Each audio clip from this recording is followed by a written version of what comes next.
Mr. Mojo here, and we're going to take you through a testing demonstration with your GK Plus Keto-Mojo meter. First, prepare your materials. We've got our meter, our glucose strip, our ketone strips, our lancet device, and one-use lancet, and we're going to do this with a alcohol pad to prepare the area, or you can wash your hands at home to get them nice and clean. So, here we go. We're going to wash my area first, get that ready. The reason why I do this first is I want the alcohol to dry off whilst I'm preparing my other materials. I'm going to prepare my lancet device. I'm going to open up the top, place the lancet in, twist off the cap and save that for later.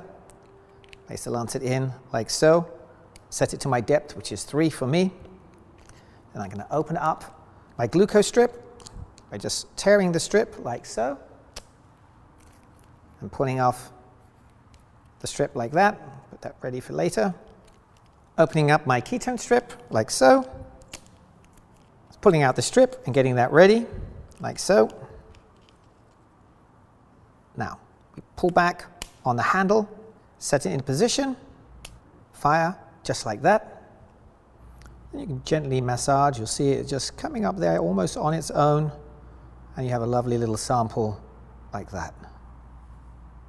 So with the first droplet, you want to wipe that away because that has interstitial fluid into it, and it's usually the second that comes on up, and you can gently massage that so you can have a bead, roughly about the size of half a matchstick head like that is perfect. Then we will place our glucose strip in the meter, and it will have the droplet icon flashing, and with the super sip, it will just suck up the top like that, and within 5 seconds, we will get our glucose measurement. Excellent, a little bit elevated, 92, but I'll take that. Use a hygienic ejector to eject it away. And then we will place our ketone measurement in there. It'll automatically recognize it. The droplet icon is flashing.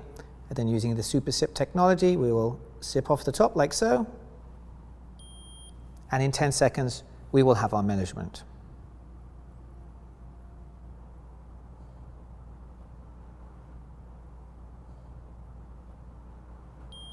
2.5, really nice on the ketones.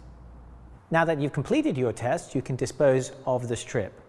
I take my sharps container like this, and I use the ejector on the back there to move it out, nice and easy. And now I want to make sure that I safely dispose of my sharp. I open up the top, I use the ejector here on the side to bring it out. I safe it like so, and place it in my sharps container. And now we've completed our test.